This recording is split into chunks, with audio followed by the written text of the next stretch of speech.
နေရလား没事也拉。 လုံးလေးမိတ်ပြီ ဒါကျွန်တော်တို့ငယ်တော့ဘွားလို့ပါပဲ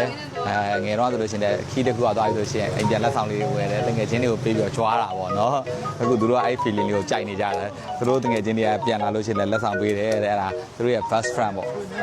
သူသမီးကသူခန်းထဲမှာတငယ်ချင်းအယောက်40လောက်ရှိမှတကယ်အဓိက best friend 4ယောက်ရှိတယ်အဲ့4ယောက်တော့ကမဖြစ်မနေဝယ်မရမယ်ဆိုပြီးရွေးချယ်နေပါတယ်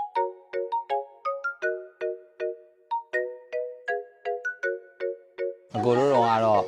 ဘာလဲဆိုတော့သူတို့လို့မဟုတ်ဘူးပေါ့ကွာအကိုတို့တော့ကတော့ဟိုဒါမျိုးလိုက်ကလောက်ထားရရှိရယ်အဲ့ဒါချစ်တဲ့လက်ဆောင်ပေးခဲ့ဒါပေမဲ့အဲ့ဒါတွေလည်းရှိသေးလားမရှိတော့ဘူးလားတော့မသိတော့ပါဘူးဒါမျိုးလေးတွေအကိုမှတ်ရသေးဟောပါတော့အိမ်မှာဝန်တိုင်းထွက်တိုင်းကိုသတိရအောင်ဆိုပြီးပေးခဲ့တာ